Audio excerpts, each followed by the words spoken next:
They thought it was just a driveway, until every car disappeared before sunrise. The first thing I heard was the low diesel rumble cutting through the quiet at exactly 3:07 a.m., deep and steady like something inevitable rolling in, followed by the sharp metallic clink of chains tightening against steel frames, a sound that echoed just enough to wake me, but not enough to alert the people who thought they owned my property. I didn't rush. I didn't panic. I just walked to the window, bare feet against the cool hardwood, and looked out over what used to be my driveway, now packed tight with SUVs, sedans, and one oversized luxury truck parked sideways like it owned the place. The orange glow of the tow truck lights painted everything in slow motion. Chrome flashing, tires lifting, engines idling like patient predators doing their job. By the time the first car was already halfway up the ramp, I could smell it. The mix of exhaust, warm rubber, and fresh-cut asphalt that still lingered from the upgrade they forced onto my property 2 weeks ago. 2 weeks. That's all it took for them to turn something I paid $60,000 extra for into what they called community parking. I remember the exact moment it started. The wooden sign, cheap paint still tacky to the touch, planted right at the edge of my concrete, like a flag claiming territory that was never theirs. Shared access. HOA approved.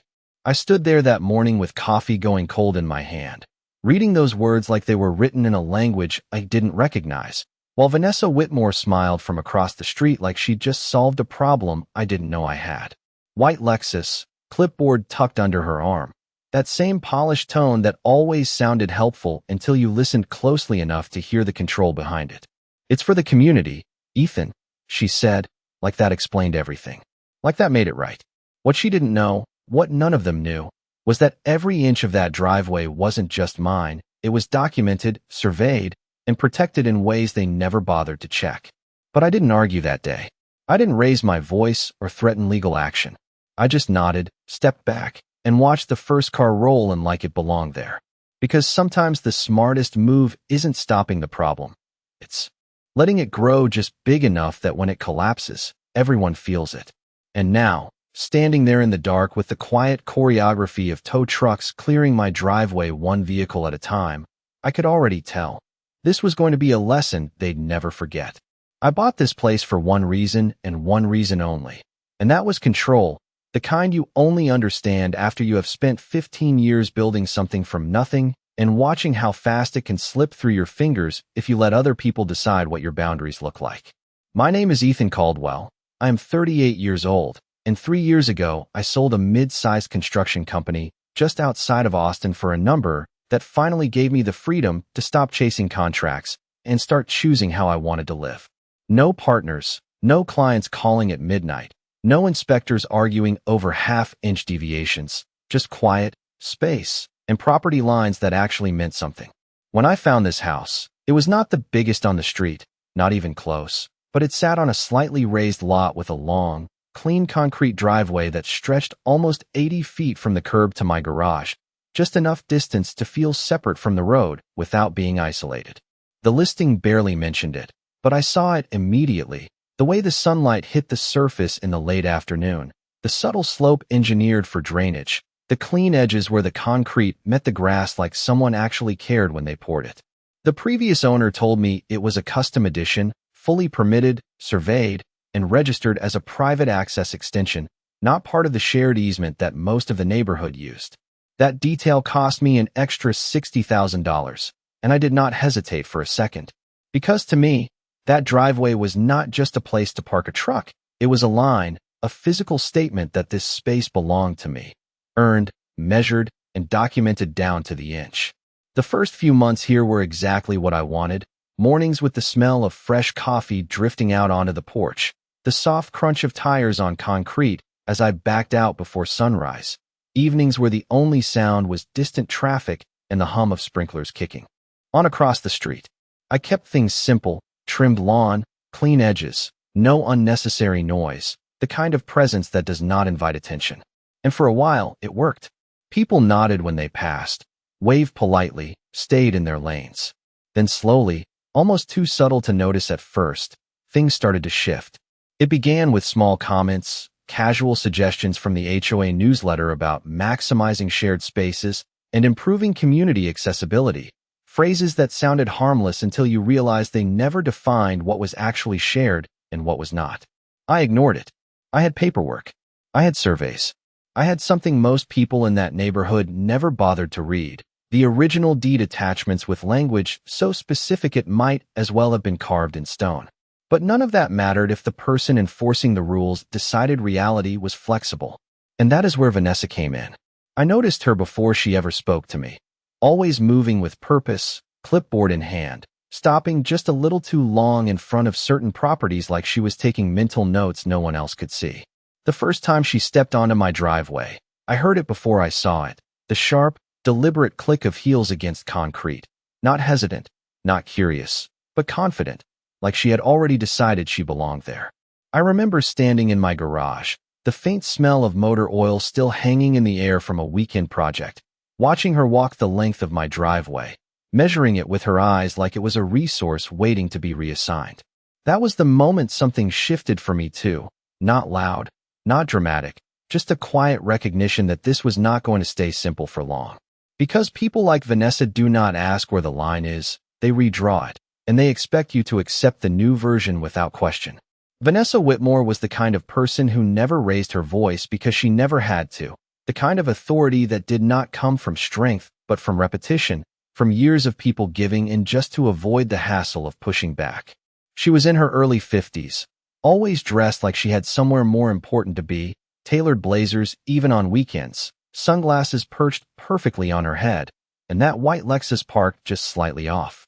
Center like it deserved more space than everything else around it. But it was not the car or the clothes that made people step carefully around her. It was the way she spoke, slow and deliberate, like every word had already been approved by a committee that no one else was invited to.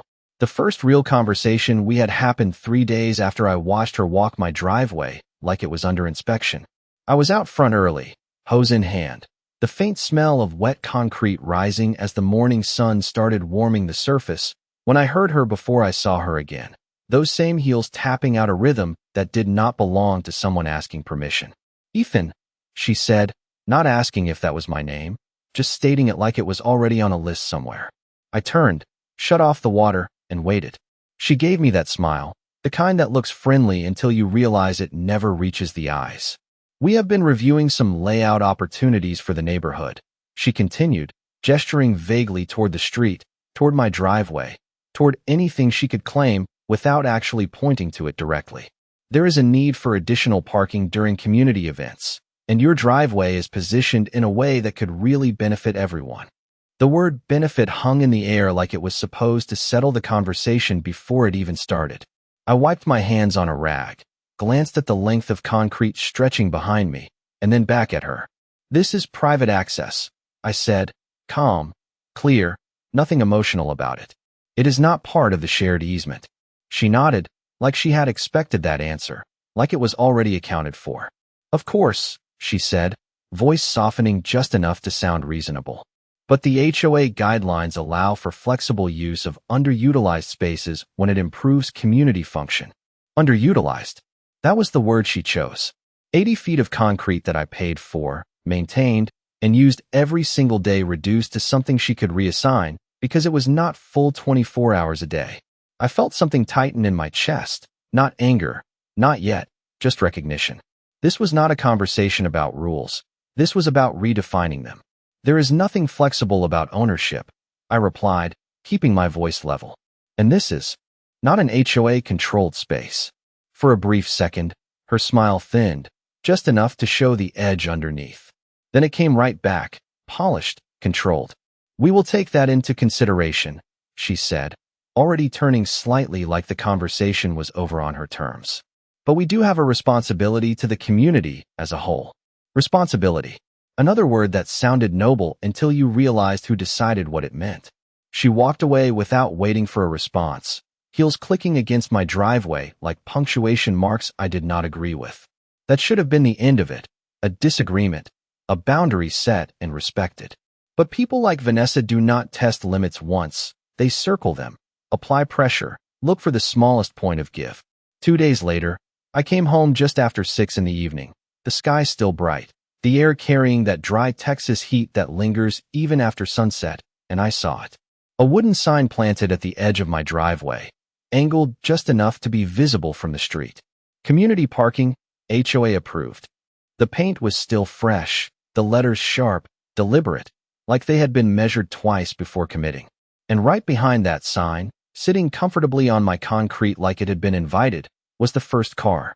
Engine ticking as it cooled, faint smell of hot metal drifting upward, a silent statement that the line had already been crossed and no one had asked.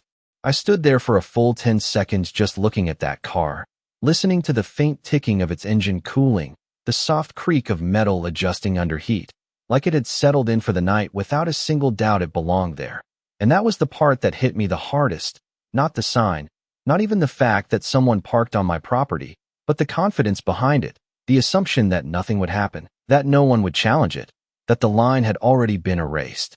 Before I even realized it was under attack, I walked up slowly, boots pressing against the concrete with that familiar solid feedback I had always trusted, and I ran my hand along the hood of the car, still warm, feeling the heat transfer into my palm like proof of how recent this was, how deliberate. I looked around, expecting someone to come out, to apologize, to explain, but the street was quiet, curtains drawn, porch lights glowing softly like everything was normal, like I was the only one who saw what had just happened. I checked the license plate out of habit, then stepped back and pulled my phone out, taking a few pictures, not because I planned to use them yet, but because something in my gut told me this was not going to be a one-time mistake. I moved the sign slightly with my foot, testing how firmly it had been planted, and it barely shifted, driven deep enough to stay, shallow enough to be replaced if needed, temporary but intentional. That night, I parked on the street for the first time since I bought the house, and the feeling was wrong in a way that is hard to explain, like walking into your own home and realizing something had been rearranged without your permission, subtle but enough to make everything feel off. The next morning, the car was gone, no note, no acknowledgement, just empty space where it had been, and for a brief second I thought maybe that was it. Maybe someone made a bad decision and corrected it quietly. Then around 5:30 that evening, I pulled back in and saw two cars this time, parked nose to nose, perfectly aligned along the edge of my driveway like they had been guided into place, like this was already a system, not an accident. I shut off my engine and just sat there for a moment, hands resting on the steering wheel, watching the reflection of the sky ripple across their windshields, feeling that same tightening in my chest come back, a little stronger now, a little more focused. I stepped out, the heat from the pavement rising through the soles of my boots, and walked up again, slower this time, more deliberate, letting the silence stretch just enough to make it clear I was not rushing, not reacting, just observing. A front door across the street opened and a woman I had seen a few times stepped out, keys in hand, heading toward one of the cars like nothing about this was unusual. She glanced at me briefly, then away, quick, practiced, like she had already decided this was acceptable behavior and my presence was just background noise. Evening, I said, calm, neutral, giving her an opening. She hesitated just long enough to acknowledge she heard me, then gave a small nod. Evening, she replied, unlocking the car without breaking stride. I watched her get in, start the engine, and back out smoothly, no apology, no explanation, just routine. The second car stayed. I stood there until the sound of her engine faded down the street, then turned and looked at the sign again, those clean painted letters catching the last light of the day like they had always been there. That was the moment it became clear this was not a misunderstanding, not a one-time overstep. This was a decision that had already been made and implemented, and I was expected to adjust to it. I took a slow breath, the air warm, carrying the faint smell of cut grass and distant barbecue smoke. Normal neighborhood sounds that suddenly felt disconnected from what was happening right in front of me.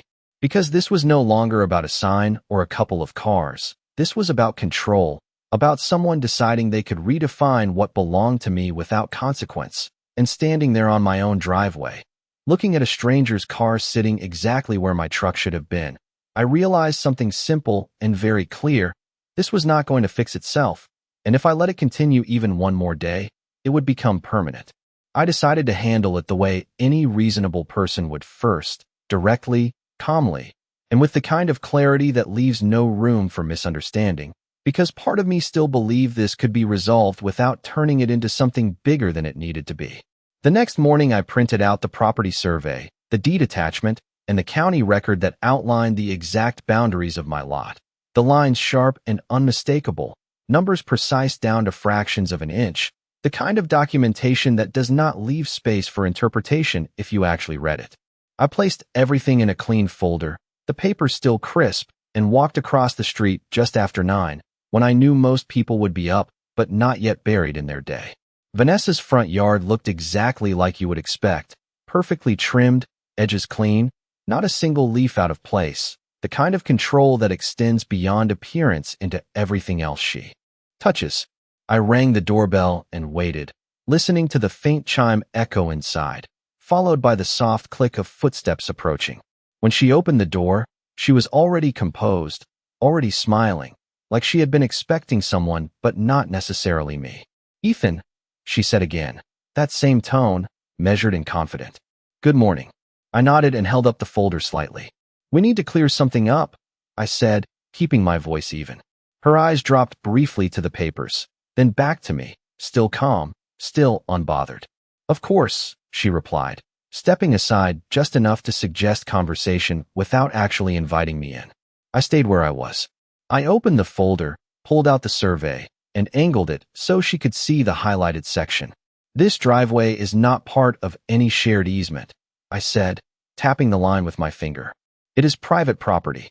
It is not available for community use." She glanced at it, not studying it, just acknowledging it existed, then looked back up with that same composed expression. "We have already reviewed the documentation available through the HOA records," she said, smooth, practiced. "And there are provisions that allow us to designate temporary overflow parking when it benefits the neighborhood." Temporary. Overflow. Benefits. Every word carefully chosen to sound reasonable while ignoring the one thing that mattered. "You cannot designate something you do not own," I replied, still calm, still controlled. "And this is not temporary if it is happening every day." For a moment, the air between us tightened, not with raised voices, but with that quiet tension that comes when two people are no longer having the same conversation. She tilted her head slightly, just enough to signal patience that was not entirely genuine. "Ethan, I understand you feel strongly about this," she said, emphasizing feel like that was the issue. "But part of living in a community is flexibility. We all make small accommodations for the greater good." I let that sit for a second, the words settling in a way that made their meaning clearer the longer they hung there. "This is not a small accommodation," I said. "This is my property." Her smile tightened again, just at the edges. "And it is being used in a way that supports the neighborhood," she replied. "There is no damage, no obstruction, and no violation of HOA policy as it has been interpreted by the board." Interpreted. That was the word that told me everything I needed to know. This was not about facts, it was about who got to define them. I closed the folder slowly, the sound of paper sliding against paper louder than it should have been in that quiet moment. "Then we are going to have a problem," I said, not raising my voice, not threatening, just stating it plainly. She did not react the way most people would to that kind of statement. No concern, no hesitation, just a slight nod like she had already anticipated this step. "You are free to pursue whatever action you feel is necessary," she said. "But until we are formally directed otherwise, the current arrangement will remain in place." Arrangement. Not mistake. Not misunderstanding. Arrangement. I nodded once, turned, and walked back across the street, the weight of the folder in my hand feeling heavier now, not because of what it contained, but because of what it no longer mattered. That evening, there were 3 cars on my driveway, parked clean, aligned, consistent. No hesitation, no second guessing. And as I stood there watching the last one pull in, engine humming softly before shutting off, I realized something that settled deep and solid in my chest. Talking was not going to fix this. Paper was not going to fix this. Because this was never about being right. It was about control. And the only way to take that back was to stop asking for it. By the end of that week, my driveway did not look like something I owned anymore. It looked like something scheduled, something expected, something people rotated through like it was part of their daily routine. And that was the part that started to wear on me, not just the inconvenience, but the rhythm of it, the predictability of strangers pulling in without hesitation, engines idling for a second before shutting off. Doors opening and closing like this had always been allowed. Every morning around 7:30, the first car would show up, usually the same silver sedan, parking along the right edge with careful precision like the driver had already memorized the space, leaving just enough room for the next one. By noon, there were two, sometimes three, lined up clean, symmetrical, almost intentional in their placement, like someone had coordinated it. And by evening, especially on weekends, it was full, every inch of that concrete occupied, tires resting exactly where my truck used to sit, where I used to stand without thinking twice about whether I had a place to park on my own property. I tried adjusting at first, small things, parking on the street, shifting my schedule, telling myself it was temporary, that maybe this would fade out once people realized it was not actually public space, but that thought disappeared quickly as the pattern solidified. The sound became familiar, the low hum of engines pulling in, the soft crunch of tires turning, the occasional beep of a lock engaging, all of it layering into the background noise of my day like something I was expected to ignore. But it was not just the sound, it was the feeling, the subtle shift in how I moved through my own space. I caught myself hesitating before pulling into my driveway, scanning it first like I needed permission, calculating where I could fit, whether I should even try. That hesitation, that split second of doubt, that was something I had not felt in a long time, and it did not sit right. One evening, just after sunset, I pulled up and found 4 cars already parked, one of them angled slightly off, taking up more space than necessary, forcing the others closer together, and leaving me with no room at all. I sat in my truck, engine running, headlights washing over the scene, illuminating license plates I did not recognize, reflections bouncing back at me like I was the one out of place. I checked the street, saw open space along the curb, and for a moment I considered just parking there again, letting it go, choosing the easier path like everyone else clearly expected me to. But something in me resisted, not loudly, not dramatically, just a quiet refusal to keep adjusting to something that should not have existed in the first place. I stepped out, the air still warm, carrying that faint smell of asphalt cooling under the night sky, and walked the length of the driveway, counting the cars, noting the spacing, the way they had settled into a pattern that made it harder and harder to disrupt without effort. I knocked lightly on the door of the nearest house where I had seen one of the drivers go. Earlier, not aggressively, just enough to signal presence. A man answered, mid-40s, casual, relaxed, like nothing about this situation required explanation. "Hey," I said, keeping my tone neutral. "That car out there is on my property. I need it moved." He glanced past me toward the driveway, then back, not surprised, not concerned, just mildly inconvenienced. "Oh, yeah, Vanessa said we could use it for overflow," he replied, like that settled everything. I held his gaze for a second, letting the words land. "She does not own it," I said. He shrugged slightly, already stepping back inside. "You might want to take that up with the HOA," he added, like I had not already tried. The door closed softly, not slammed, not hostile, just final. I stood there for a moment, listening to the quiet inside his house, then turned back toward the driveway, toward the cars that were not going anywhere anytime soon. That was when it became clear in a way it had not before. This was no longer about a misunderstanding between me and Vanessa. This was a system now, something she had already convinced other people was legitimate, something they were comfortable participating in because it made their lives easier. And standing there in the dim light, surrounded by vehicles that did not belong on my property but acted like they did, I realized something had shifted again, deeper this time. I was no longer dealing with one person overstepping. I was dealing with an entire group that had accepted that overstep as normal. And fixing that was not going to be simple. The shift did not happen all at once. It came quietly, buried in details most people would never notice. But once I saw it, I could not unsee it. It started with the markings, faint at first, barely visible lines of white chalk along the edges of my driveway, uneven, temporary, like someone had tested an idea before committing to it. I noticed them early one morning when the sun hit at just the right angle, casting shallow shadows that revealed shapes that were not there before, divisions, measured spacing, almost like parking guides. I crouched down, ran my fingers over the surface, felt the rough residue of chalk against the smooth concrete. And that was when something clicked in a way it had not before. This was not random. This was planned. Someone had stood here, measured this space, and decided how many vehicles it could hold. I straightened up slowly, scanning the length of the driveway, and for the first time, I saw it the way they did, not as a single piece of private property, but as sections, slots, units of use. 4 cars comfortably. 5 if they angled them. 6 if they ignored the edges. The realization settled in my chest like weight, steady and undeniable. Later that afternoon, I drove out to the county records office, the kind of place that still smelled faintly of paper and toner, where everything was documented whether people respected it or not. I pulled my file, sat down at one of those worn wooden tables, and spread everything out in front of me again: survey, deed, attachments, amendments. I went through it line by line, slower this time. Not looking for ownership, I already knew that part, but looking for enforcement, for the language that defined what I could do when someone ignored those boundaries.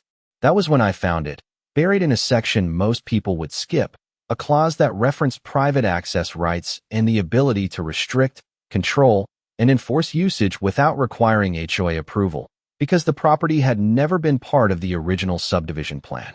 I read it twice, then a third time, letting the words settle, clear, specific, not open to interpretation. This was not just mine. It was protected in a way they had not accounted for. On the drive back, the hum of the road under my tires felt different, more focused, like something had shifted into place. When I pulled into the neighborhood, I saw it again.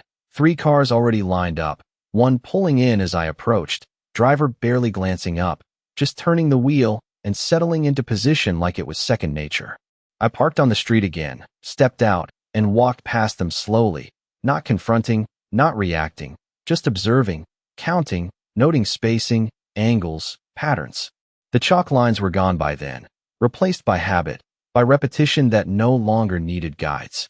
And that was when the second part of it clicked, something just as important as the clause I had found. They had committed. They believed this was theirs now. That confidence, that routine, it was exactly what I needed. Because people only expose the full extent of their behavior when they feel safe doing it. That night, I sat at my kitchen table, papers spread out again, the soft hum of the refrigerator the only sound in the room, and I started mapping it out, not emotionally, not out of frustration, but methodically, the way I used to plan projects, step by step, detail by detail. If they wanted to treat my driveway like a system, then I was going to understand that system better than they did. And once I did, I was going to use it against them in a way they would not see coming until it was already too late to undo it. Once I understood the system, I stopped reacting to it and started documenting it, because there is a difference between knowing something is wrong and proving it in a way that cannot be ignored. The next morning, I set up a small camera just inside my garage, angled perfectly to capture the full length of the driveway without being obvious, not hidden, just unremarkable. The kind of thing no one questions if they are not looking for it. The lens picked up everything: the early arrivals, the late departures, the subtle patterns and timing that revealed more than any conversation ever could. By the third day, I had a timeline: every car, every arrival down to the minute, every departure logged without effort. 7:30, silver sedan. 8:10, black SUV. Noon rotation. 2 vehicles switching places within minutes like they had coordinated it without ever speaking. It was precise in a way that made it clear this was no longer casual behavior. This was routine, structured, predictable. I paired that with photos, wide shots showing full occupancy, close-ups of license plates, timestamps embedded in each image, building a record that told a story without needing explanation. But the more I documented, the more I noticed something else, something subtle but important. The sign at the edge of the driveway had been replaced. Not moved, not removed, replaced. The new one was cleaner, sturdier, professionally printed instead of hand-painted. Overflow parking authorized. The wording had changed, refined, like someone had realized the first version was too obvious, too easy to challenge, and adjusted accordingly. That told me 2 things. First, they knew there was a risk. Second, they were adapting. That meant I needed to be ahead of them. Not just reacting to what they did, but anticipating what they would do next. That afternoon, I drove out again, not to the county office this time, but to a small legal services building I had worked with years ago during my construction days. The receptionist recognized me after a moment, that familiar pause before memory clicks into place, and within 20 minutes I was sitting across from a lawyer who specialized in property and access disputes. I laid everything out, not emotionally, not as a complaint, but as a sequence, facts, documentation, timeline. He listened without interrupting, occasionally nodding, occasionally making a note, the scratch of his pen steady and quiet. When I finished, he leaned back slightly, hands resting on the desk, and looked at me with the kind of expression that tells you he has already reached a conclusion. "This is straightforward," he said. "They are in the wrong." No hesitation. No gray area. Just clear, direct confirmation of what I already knew. But then he added something else, something more important. "The key here is enforcement," he continued. "You have the right to restrict access and remove unauthorized vehicles, but it has to be done correctly. Signage, notice, and a clear pattern of violation. Once those are in place, you are fully within your rights." I nodded slowly, the pieces aligning in my head, not just legally, but practically, because that was the part they had overlooked. They assumed ownership was passive, that it only mattered when challenged directly. But ownership, real ownership, includes the right to act, to enforce, to protect what is yours in a way that does not ask for permission.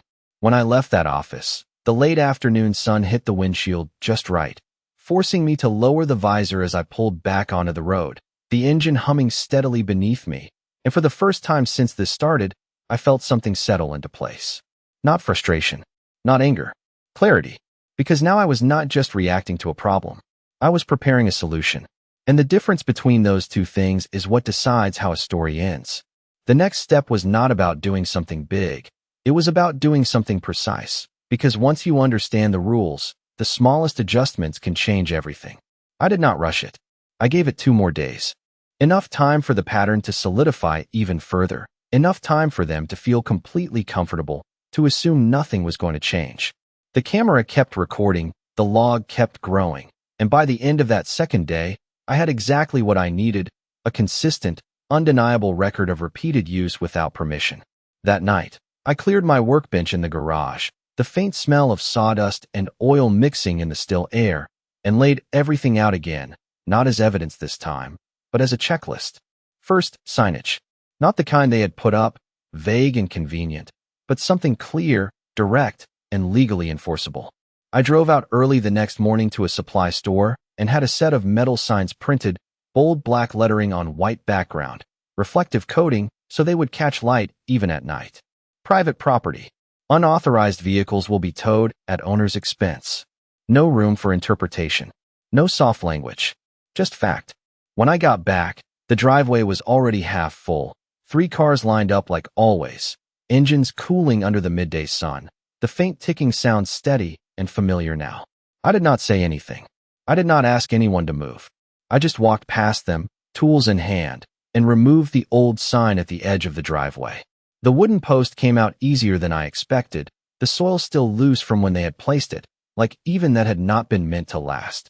I set it aside and replaced it with my own, driving the metal post deep enough that it would not shift, the sound of the hammer striking steel ringing out sharp and clean in the afternoon air. A few windows across the street shifted slightly, curtains moving just enough to show someone was watching, but no one came out. No one said a word. That was fine. This was not about confrontation anymore. It was about setting conditions. The second part was the line markings.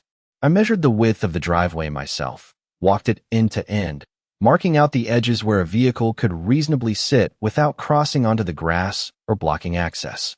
Then I did something subtle, something they would not immediately question. I painted a narrow buffer zone along both sides, clean white lines about 6 inches wide, not to create parking spots, but to clearly define where parking was not allowed. It narrowed the usable space just enough that anyone paying attention would realize something had changed, but not enough to stop them from trying. That was important. I needed them to keep doing exactly what they had been doing. By late afternoon, the paint had dried, the signs were in place, and the driveway looked different without looking aggressive, more structured, more intentional, like it had been redefined in a way they had not approved. I parked on the street again that night, not because I had to, but because I wanted the driveway full. I wanted every available space occupied. I wanted the pattern to continue one more time under the new conditions. Around 8:30, I sat in my kitchen with the lights low, watching the live feed from the camera, the glow of headlights sweeping across the driveway as another car pulled in, hesitated briefly at the new sign, then continued anyway, settling into place like nothing had changed. One by one, they filled it again, just like before, ignoring the lines, ignoring the warning, relying on the same assumption that had carried them this far, that there would be no consequences. I leaned back in my chair, the quiet hum of the house wrapping around me, and let that moment settle, because this was the point where everything shifted from possibility to certainty. They had been given notice. They had seen the boundary, and they chose to cross it anyway. That choice was exactly what I needed. By the time the last car settled into place that night, everything was exactly where I needed it to be. Every tire resting inside a space they believed they had claimed, every driver convinced that the new signs were just another empty warning they could ignore like the last one.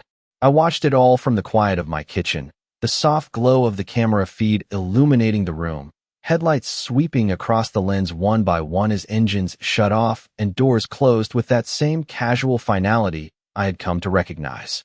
There was no hesitation anymore, no second-guessing, just routine. That was the part that mattered most. Because when people stop questioning what they are doing, they stop preparing for consequences. I let another 30 minutes pass after the last arrival, enough time for lights inside the surrounding houses to settle, enough time for everyone to fully disconnect from their cars and move on with their evening, and then I picked up my phone. The number I dialed was not new to me. I had used it years before on job sites when access needed to be cleared, when vehicles were left where they should not have been, but this time it felt different, more deliberate. The dispatcher answered on the second ring, calm, professional, asking for the location, the situation, the number of vehicles. I gave her everything clearly, no exaggeration, no emotion, just facts. Private property, unauthorized vehicles, signage posted, enforcement requested. She paused briefly, likely checking the details against their requirements, then confirmed what I already knew. They would send a crew. I thanked her, ended the call, and set the phone down carefully on the table, the quiet click of it against the surface sounding louder than it should have in the stillness of the room.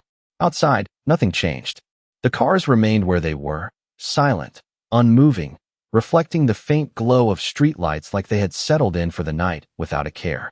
10 minutes passed, then 15, and then, right on time, I heard it again, that low diesel rumble building from a distance, steady, unmistakable.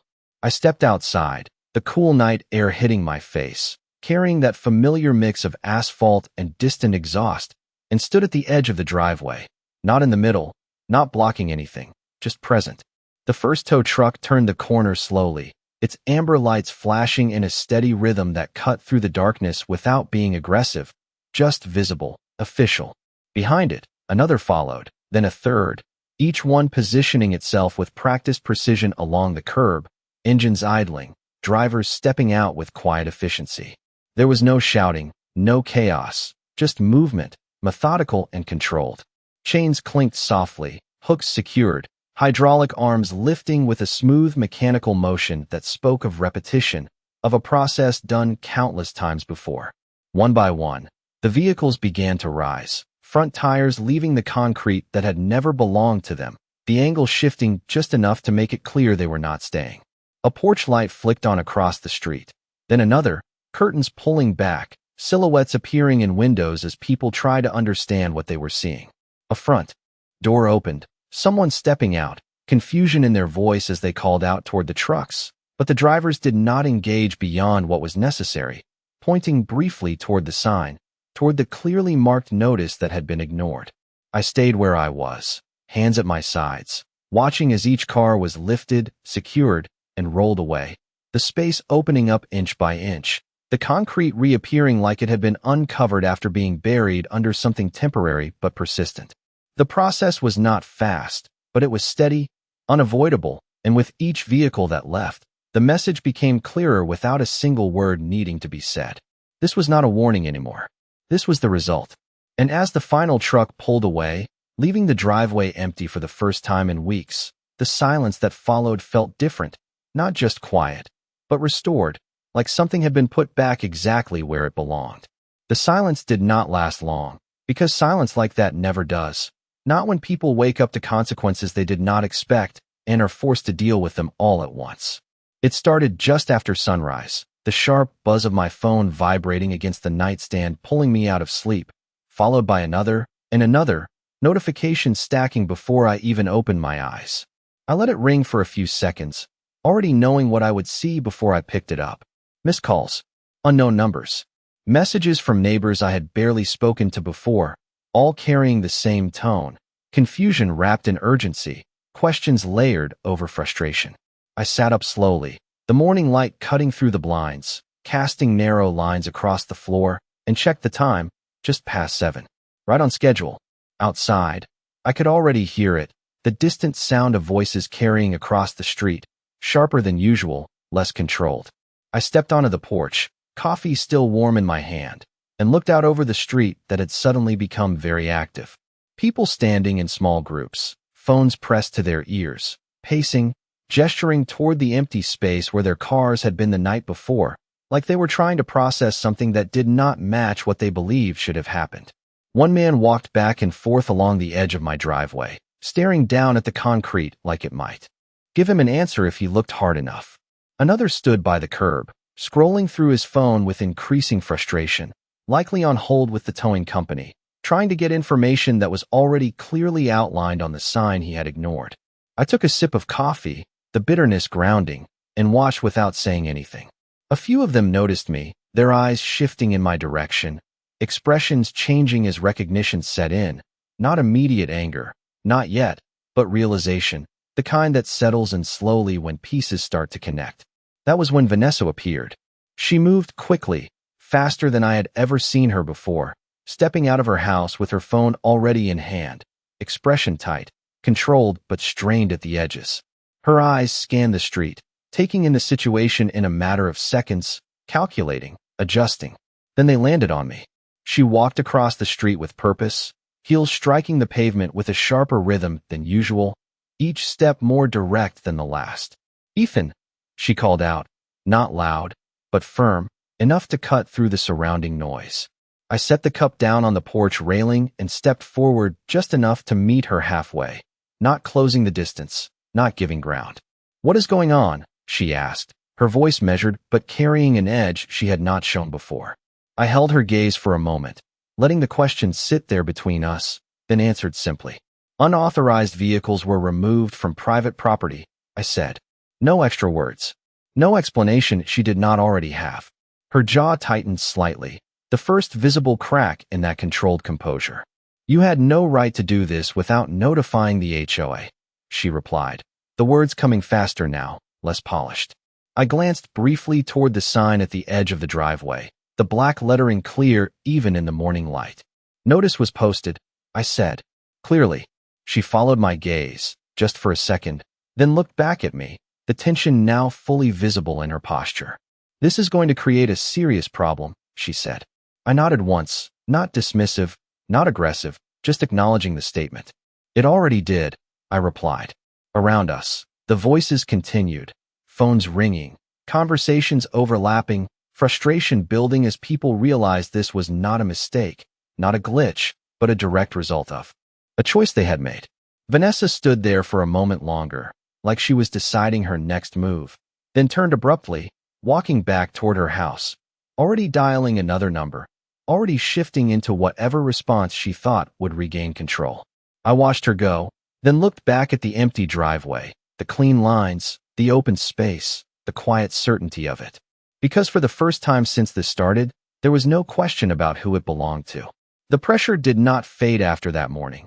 It shifted, tightened, and redirected, because when control is taken away from someone who is used to holding it, they do not just accept it, they look for ways to take it back. By mid-afternoon, the email started. Official-looking messages from the HOA board, carefully worded, formal tone, attempting to reframe what had happened as an overreach on my part instead of a correction of theirs. I sat at my kitchen table again, laptop open, reading through each one slowly, the hum of the air conditioning steady in the background, filtering out the rising heat outside. Improper enforcement action. failure to coordinate with community guidelines, potential violation of HOA dispute procedures.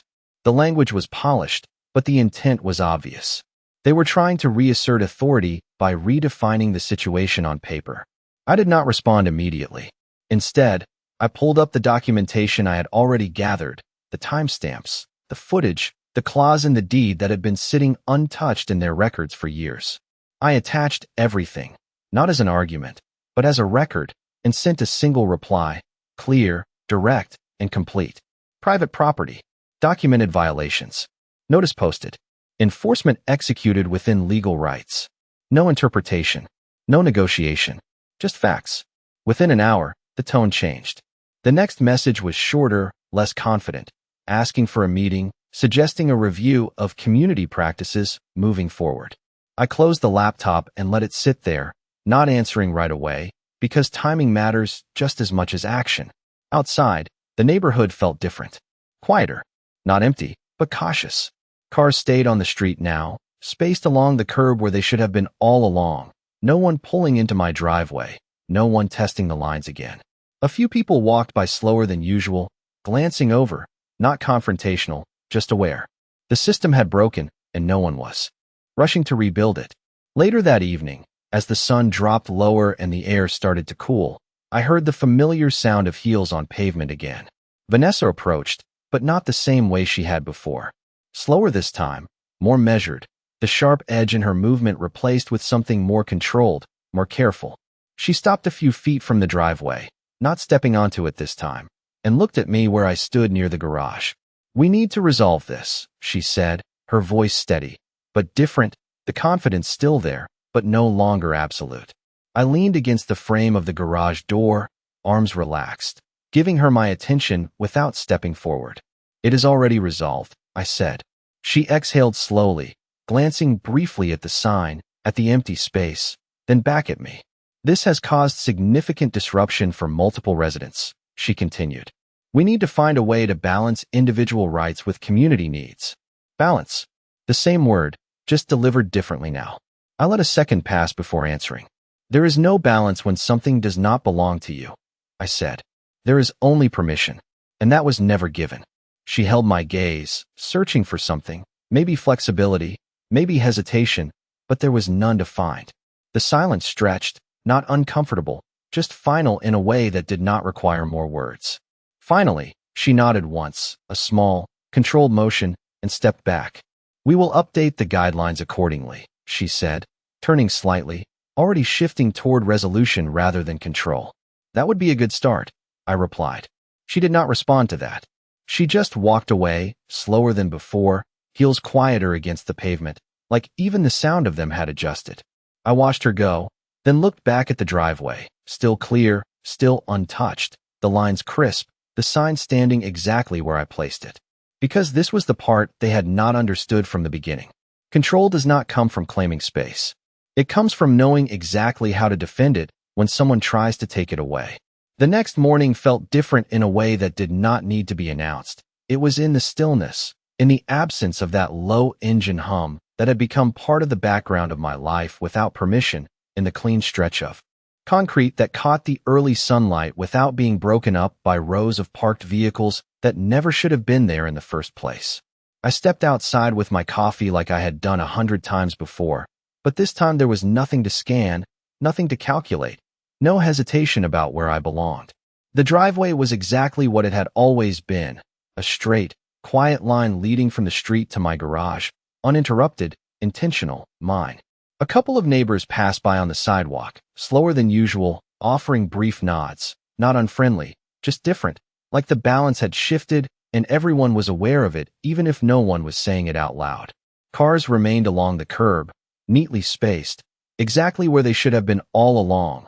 No overflow, no improvisation, no one testing the edges anymore. The sign at the end of the driveway stood firm, catching the morning light, its message no longer a warning but a reminder of what had already happened. Later that week, the updated HOA guidelines were circulated, revised language, clearer boundaries, specific references to private property rights that had somehow been overlooked before but now read like they had always been part of the plan. No mention of what triggered the change, No acknowledgement of the mistake, just a quiet adjustment that made it clear the system had corrected itself. Vanessa kept her distance after that, still present, still composed, but different in the way she moved, the way she paused at the edge of things she used to step into without thinking. We crossed paths once more near the mailbox cluster. A brief moment, a simple nod exchanged, nothing more, and that was enough. Because not every resolution needs a conversation, some just need clarity. As the days settled back into routine, the small details returned, the sound of my truck pulling into my own driveway without obstruction, the clean echo of tires against concrete, the ease of movement that had been interrupted and then restored. And standing there one evening, watching the last light fade across the surface, I realized something that had nothing to do with parking or signs or HOA policies. People will always test boundaries if they think they can get away with it. They will redefine lines, reinterpret rules, and push just far enough to see what holds. But the moment those boundaries are enforced, clearly, calmly, and without hesitation, everything changes.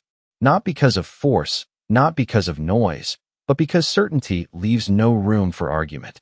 And that was the real lesson they learned. Not about parking, not about rules, but about what happens when you mistake patience for permission and find out too late that they are not the same thing.